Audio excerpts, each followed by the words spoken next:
Welcome to the E-commerce Profits Podcast, where we feature top founders and experts in the e-commerce industry and take an in-depth look at the struggles and successes in growing e-commerce brands profitably.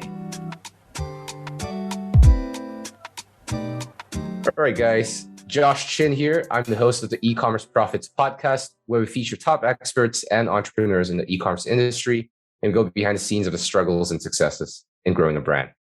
Now, this episode is brought to you by the E-commerce Growth Hackers Facebook group.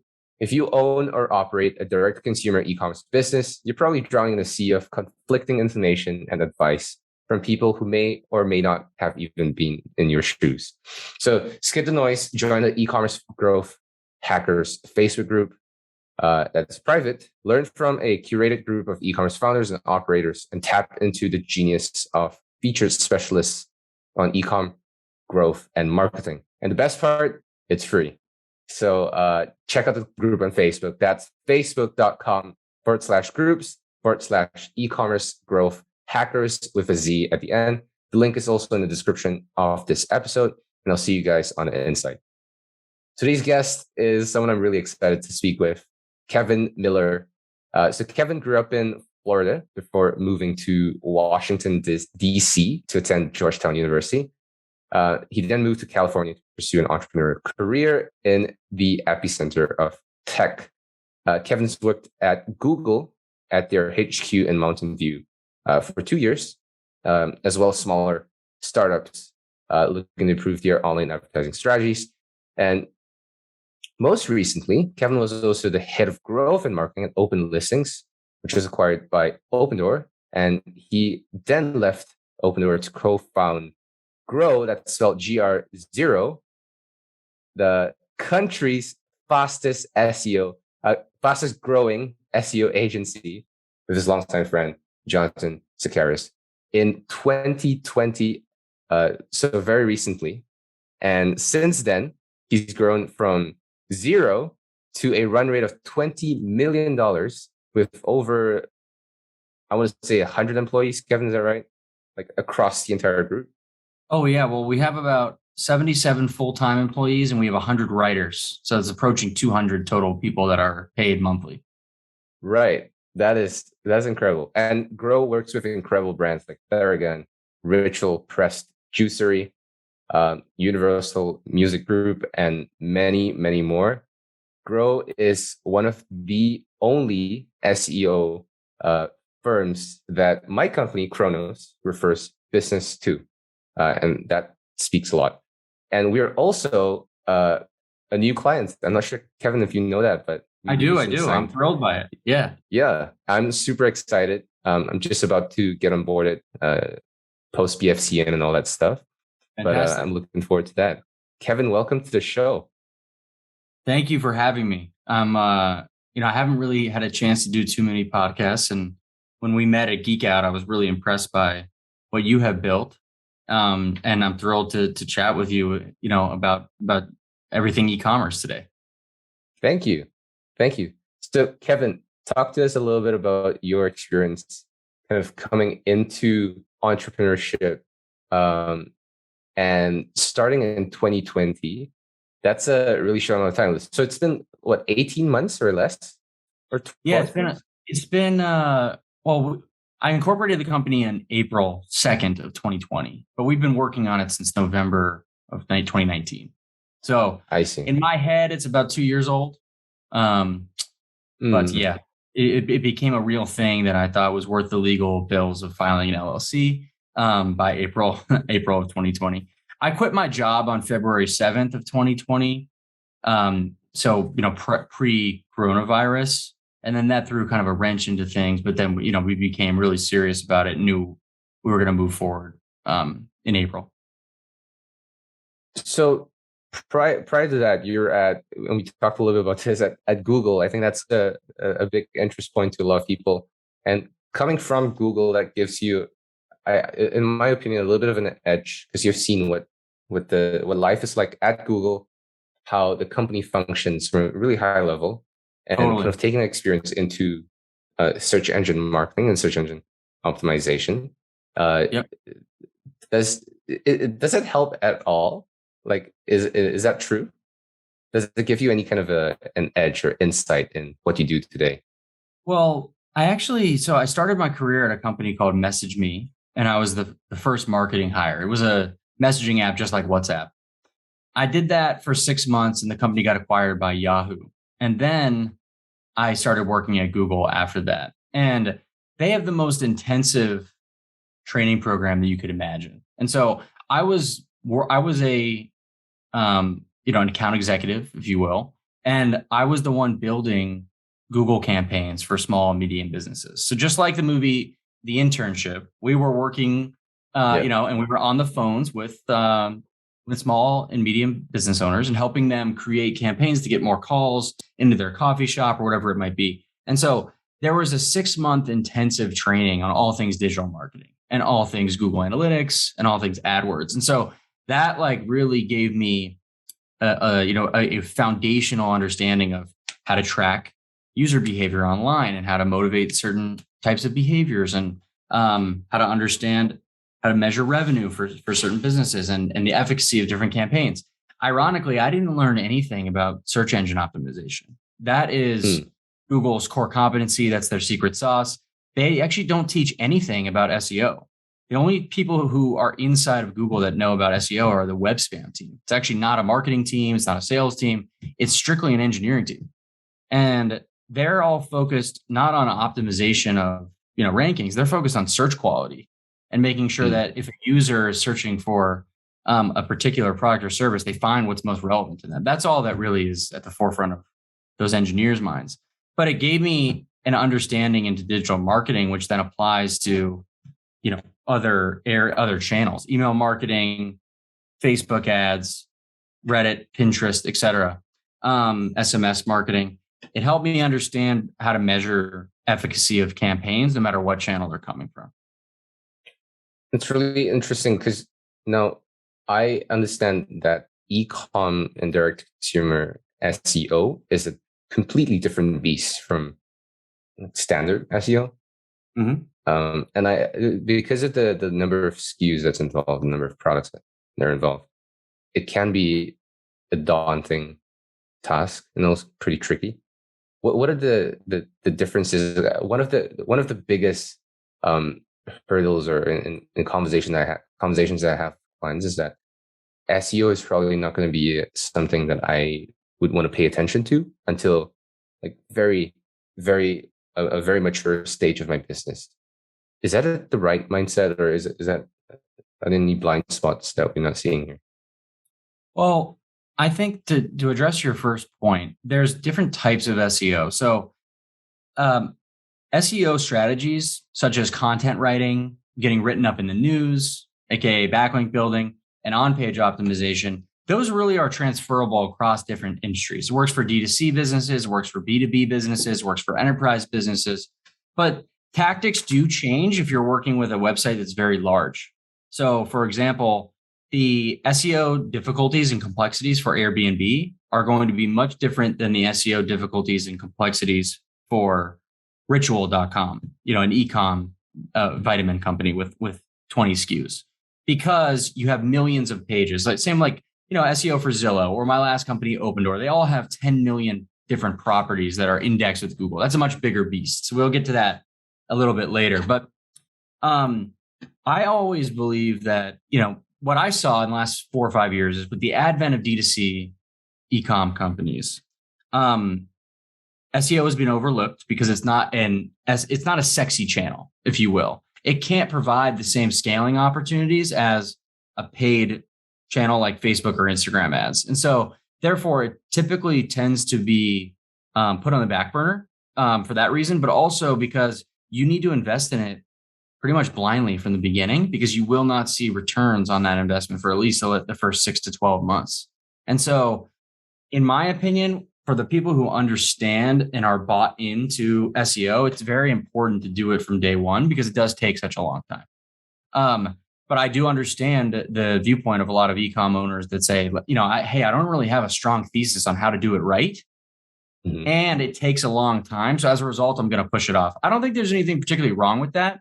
But, with the changes with iOS 14 and iOS 15, this notion, people, when people run paid ads, I liken that to, or I basically call that as people renting their audience. When they do what I specialize in and what you specialize in, they own their audience because they're actually capturing first party data themselves. And they're able to remarket to them and talk to them multiple times. I think the smartest D2C brand owners going into 2022 are going to be people who start with the owned channels, where they are acquiring emails, acquiring phones, acquiring traffic via organic search and direct traffic. And those are their first 4 channels. And then they're layering in the paid ads and, the other paid channels just to acquire more phone numbers, emails, et cetera, and other first party data. But building, spending money on ads before you have those real owned channel funnels built up, is really a waste of money, in my opinion. And I think the smartest D2C owners are ones who are going to start with SEO as well as the other owned channels from the beginning. They take a while to mature, but that's why they're so valuable and defensible, because a new competitor can't start tomorrow and build up organic traffic. There's a moat there. I like that. It's kind of like building a conversion fishing net, almost, before investing in traffic that may or may not convert. And you want to maximize the traffic when you're paying for it. And you can't do that if you don't have pop-ups built up or different offers built into certain landing pages. It makes it much harder to have a real positive return on investment. I see the exact same trend with our clients. The most successful startups that we work with are those who think about the channels that come after a customer comes into a store and have experienced the brand. The organic channels, their own channels. But when it comes to SEO, just touching a little bit on the investment and time to return, I guess time to ROI kind of a thing. What's the right expectation to have, or set of expectations to have as an e-com business owner? Well, it's a great question, and it's probably the hardest question for anyone in the SEO field to answer, but I'll do my best. So basically, if you have a brand new website, it will take at least 9 to 12 months in order to see any type of return on your investment. And I mean, and the reason for that is because you have no history with Google. Google doesn't know who you are. So I started a website called the Word Counter on the same day that I started my SEO agency. And the reason was I wanted to prove that I knew what I was doing. I wanted to give people a real concrete reason as to why they'd hire me to be their SEO consultant. And so I published 5 articles per business day, and I still do to this day. It's been 2 years. And I didn't see any return on investment and any real traffic for the first year. I started to see impressions, but I didn't see really many clicks. Now the site does about 1 million unique visitors a month, but all of that picked up in the last 12 months, not the first 12 months. Now, if you have a website that's been operating, you've been in business for a while, you have a history with Google, you can see a payback period within 6 months or less. It's just, you need to have a domain authority of 35 or 40 or 50, something in that neighborhood, because that means Google already knows about you. They already trust you to a certain degree. The higher your domain authority, the faster and better your new pages on your website will rank. And so there's this notion of the Google sandbox. And that's typically like you and I buy a domain right after this call and we start publishing content. You'll see no traction at all for probably the first 90 days. That means Google is feeling you out. Are you a real site? Or are you, a scheme? Or are you just like building the site to run ads to it for a short-term thing?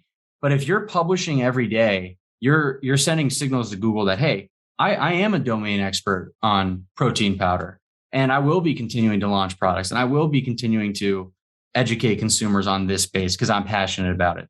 And there's a lot of different factors that go into that. Putting out a press release is a trust factor that makes you more legitimate because you have to pay money for it, and it's a real story. And so that is the payback period, or the time for return on investment, fluctuates mainly on how frequently are you publishing content. My recommendation is once per day if you're really serious about driving hundreds of thousands of new visitors per month. And then it depends on how trustworthy your website is and your reputation with Google. Once per day. No, that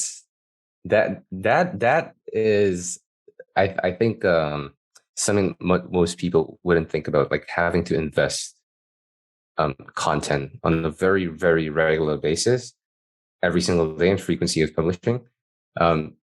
What's the best way for someone who, may not be working with Grow or an SEO agency? What's the best way for them to embark on this journey? Would you recommend hiring like a full-time content writer that puts out content every single day? Or I would. So there's two things you really need. And I think it depends on the niche that you're in. So for example, I just spoke with someone who runs a coffee subscription company.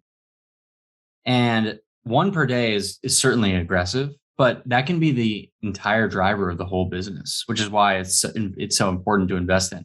In a niche like coffee, there's 5 million people a month who search for the term coffee. Underneath that parent topic, there's hundreds of questions that people ask about coffee, such as how much caffeine is in 1 cup of coffee? How do I make coffee at home? What's the difference between cold brew coffee and regular coffee? How do I make, all the different types of coffee drinks that people order at Starbucks? These are questions that can be answered in long form pieces of blog content. And you can continually, pop up and rank number 1, 2, or 3 for each of those long tail questions and become a true authority in the coffee space. And then you can launch, your own coffee subscription company, or you can launch your own beans, or you can launch, a Keurig competitor. You have a lot of different opportunities once you own some sort of share of voice in the coffee space. And so there's some industries where there's not a lot to write on. For example, we work with a company that's focused on outdoor advertising. And there's not a lot of consumers who search about that, right? That's like a B2B business. Content marketing doesn't work amazing for that. SEO works okay, but not great. Where it's best is for things like, sneakers, protein powder, vitamins, things that are ubiquitous, water, keto recipes, things like that. And that's where there's really endless topics that are differentiated to write on. Right. The more you write, the better. And the key really is just that each post needs to be incredibly thorough and detailed.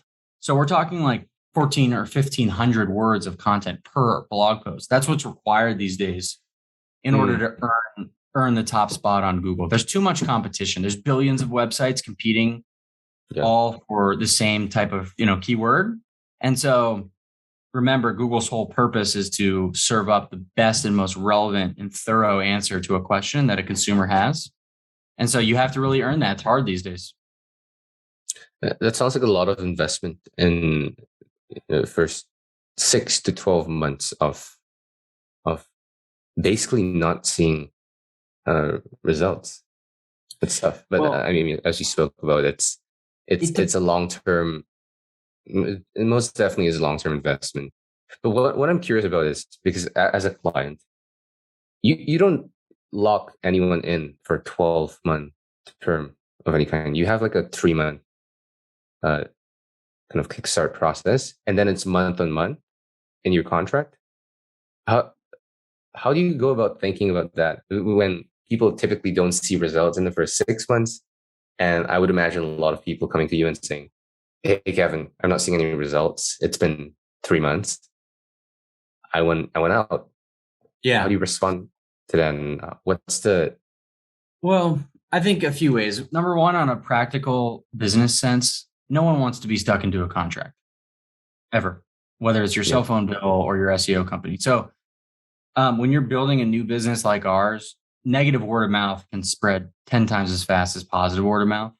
And so if someone's unhappy, I let them out of the contract. We don't want to be, if you're not getting value and you're being forced to pay, there's no worse situation. So we just don't do that out of principle. It's not a good business tactic. But secondly, I do a lot of expectation setting in the initial sales calls and sort of journey to understanding if we can really help someone. We typically don't let someone sign up unless they really understand what they're getting into. It is a lot of investment in the first 6 months to not see a lot of traction, but it really is typically a drop in the bucket relative to what brands are spending on paid channels. So if someone's going to spend 100 grand a month on Google ads, I try to just convince them to give us 8,000 of that, spend 92,000 on paid ads, spend 8 with us. And by comparison, it's just like chipping off 8% of it, which is not too significant, but it gives us a lot of money to work with and like make progress. And so that's kind of how I think about it. One thing we can show is an increase in impressions and an increase in overall keyword ranking. So for example, let's say your website ranks for 1,000 keywords. At the end of month 6, we can probably get it to rank for probably 20,000. So and that means you're now showing up for a lot of things. Unfortunately, though, you're not showing up on page 2 or page 3. So you're not seeing a lot of clicks, but you're seeing a huge jump in impressions. Usually when I can show that graph to people, it's almost like the analogy of an iceberg. People know that there is something building underneath the surface, but it just needs to get into the click-through rate range, which is positions 1 through 4. Makes sense. So as long as I can show that, clients are typically encouraged and they understand, hey, like, you know, it is coming. But if someone's not happy, we try to just let them out of it and spend their money in a channel where they are happy. Gotcha. Who inspires you, Kevin, in entrepreneurship and starting a business?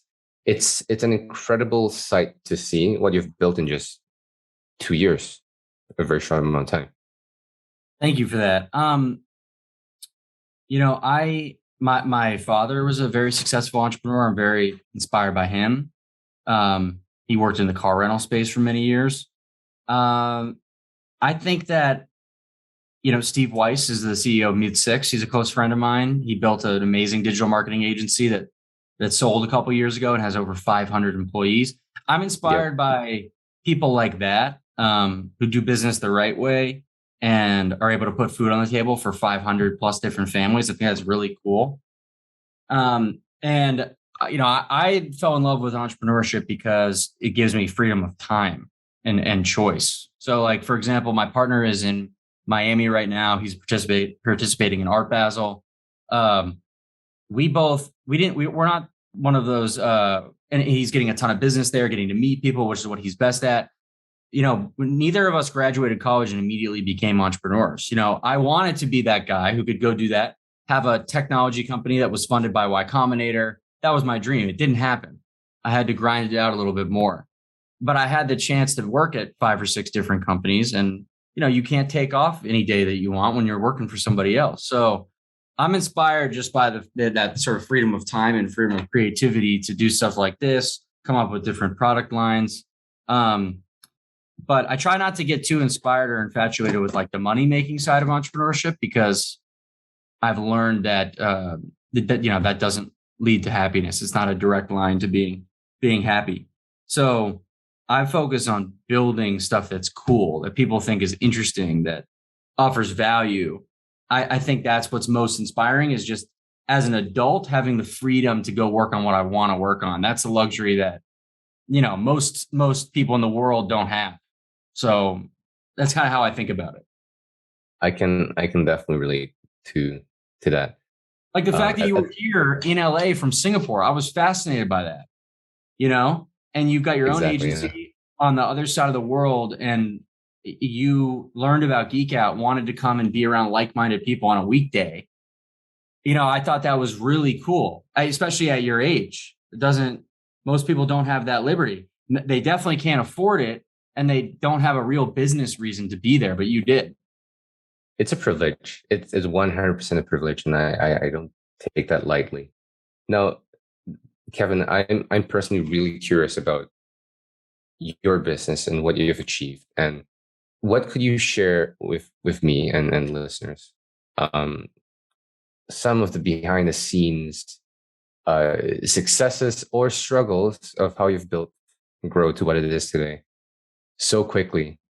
Because I've been there, done that, like in the same path that you've been. And we took a long time. We took 4 years. To get to 80 employees. So it's insane what you've done in just 2 years. What happened in that short amount of time? Well, I think the first thing that happened was my partner and I are huge SEO nerds. We genuinely love SEO. There's no prior to any of the successes we've had, we've each owned and operated probably 5 or 6 different sites that failed, lost a ton of money. So there's no question that you or anyone else could ask that we haven't seen or heard or dealt with on a personal level. So when it comes to doing sales, no one else at our company does sales, really, other than myself and my partner.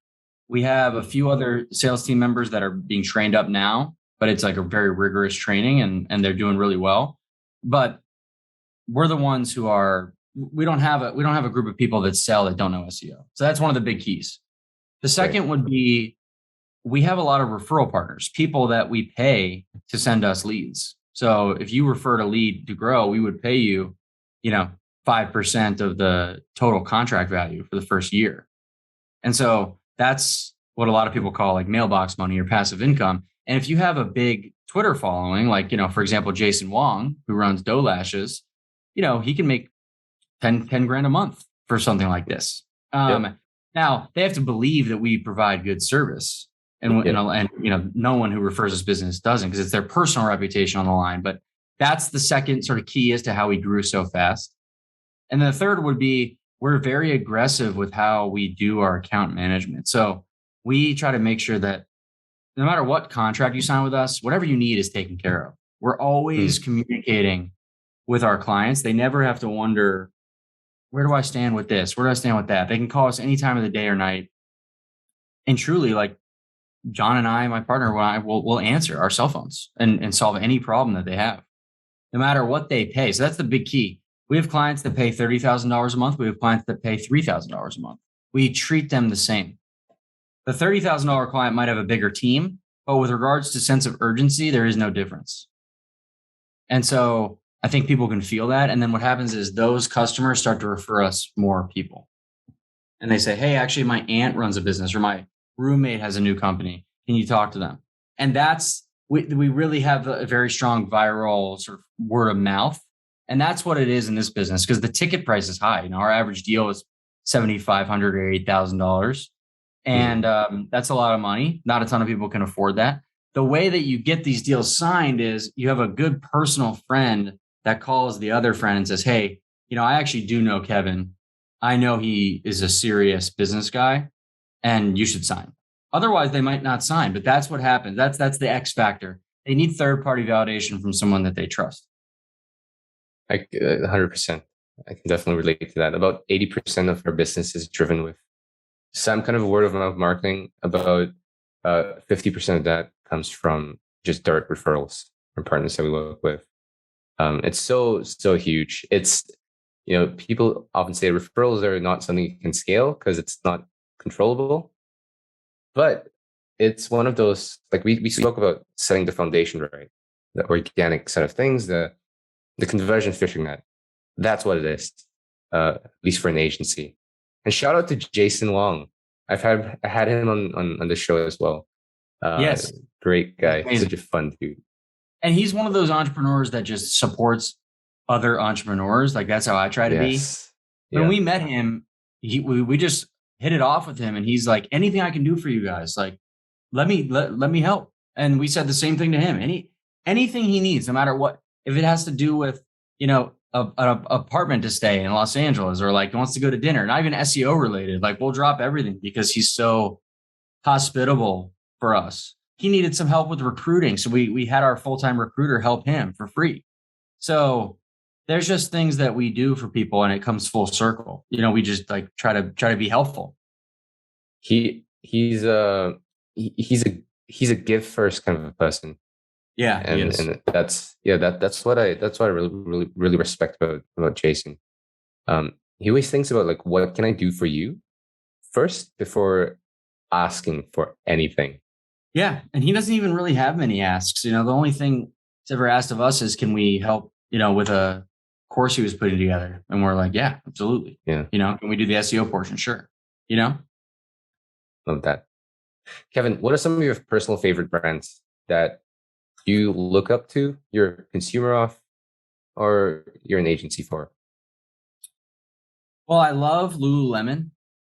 I'm a huge fan of them. Same here. I'm a big fan of brands that find their way into your or your friends' households. without you knowing why. So I would say Lululemon is one of them. We are not working with them as a client. Venus A Fleur is a client of ours. They're the roses that last a year. Yeah. I love those. They made it, 5 years ago, my brother got married. His wife, my sister-in-law, had a big box of Venus A Fleur just well before I started Grow. And then they became a client. I was fascinated. I got to meet the founders and tell them, hey, you made it all the way to Orlando, Florida, into my sister-in-law's living room, before it was really a big deal. That's really cool because that shows you're doing something right somewhere. And then I love the big, newly public companies like Airbnb. I think it would be amazing to work with them, all because these three companies provide and deliver an incredible customer experience. If we were able to see their net promoter score, which I'm sure we can from some of the public filings, it's probably in the high 80s or low 90s. You think so? And I think it could be, which is incredibly high. And it's because people love their products, and that's how these companies grow, so far beyond their workforce, is because their own customers are now their salespeople. And so I love that. Yeah. That's the big inflection point, I think. Trying to think of newer brands that are like that. I mean, Theragun, is very much like that now in the fitness community. So it's that's kind of those are the four that I would say. One of the core values that we live by at my company is obsess over client success, and that's a huge part of what how we interact with clients, how we build relationships with clients. What are some of the core values that you and your team uphold as principles or as daily guiding, the turns in daily guiding habits or anything of that nature? It's great you asked, because we're actually redoing them right now. We just polled our entire company to see what they care about most. However, there's a few that are going to stay, constant. The first one is to be 1% better every day.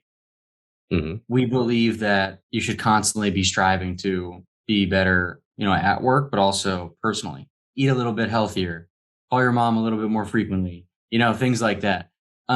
Because that's what, the purpose of living is, just to be your best version of yourself, in my opinion. And so that's one of our core values, and it extends, like I said, personally and professionally. The next is to treat others the way you want to be treated. I think that's a value that I grew up with, that my mom, instilled in my family from a young age.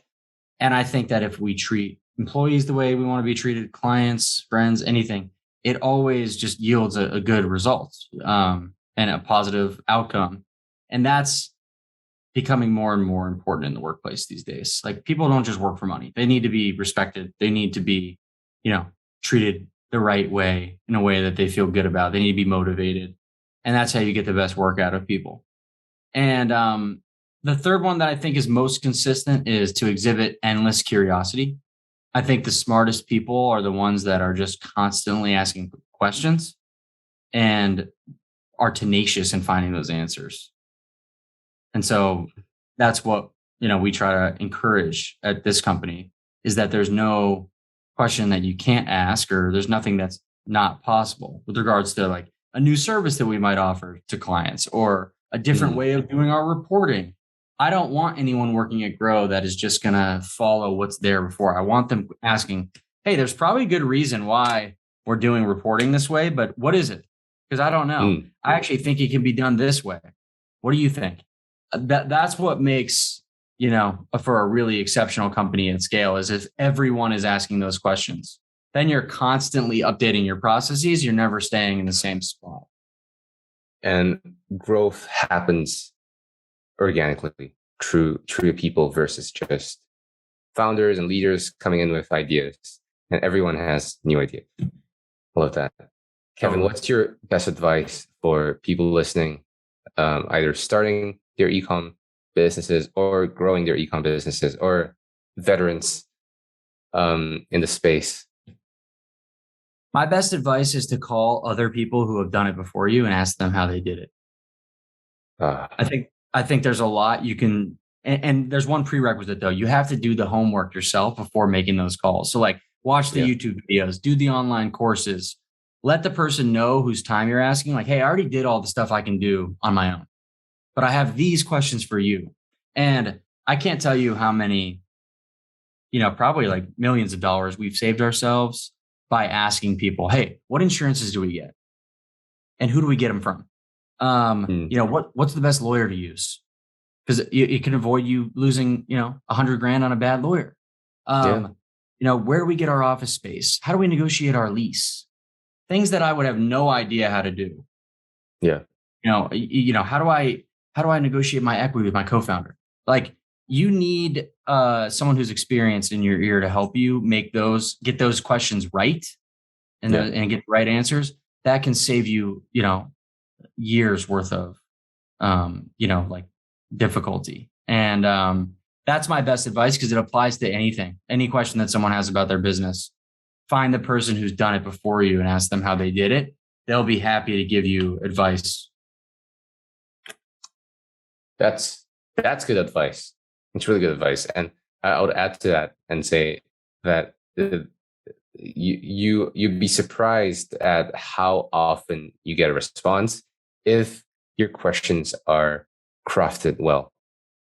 If it's just, hey, how do I grow my business? That's not a well thought out question. But if you have spending the time, specificity that relates to the person's strengths of who we are asking, it's gonna work out. You're gonna get a lot more yeses than no's. Surprisingly, as I've come you will. And I've done that over and over and over and again in my career. And then you build strong relationships, get to meet in person. It's a fun thing all around. I love that. Kevin, thank you so much for being on the show. What's the best way to connect with you for people listening, wanting to learn about Grow and potentially hire you guys? Where can they find you? The best way is grow.com, GR0.com. And my email is kevin@gr0.com. And I'm always very responsive on that. So those two are great. But Josh, thank you so much for having me, man. It's a pleasure. No problem. It's been fun. Thanks for listening to the E-commerce Profits Podcast. We'll see you again next time, and be sure to click subscribe to get notified of future episodes.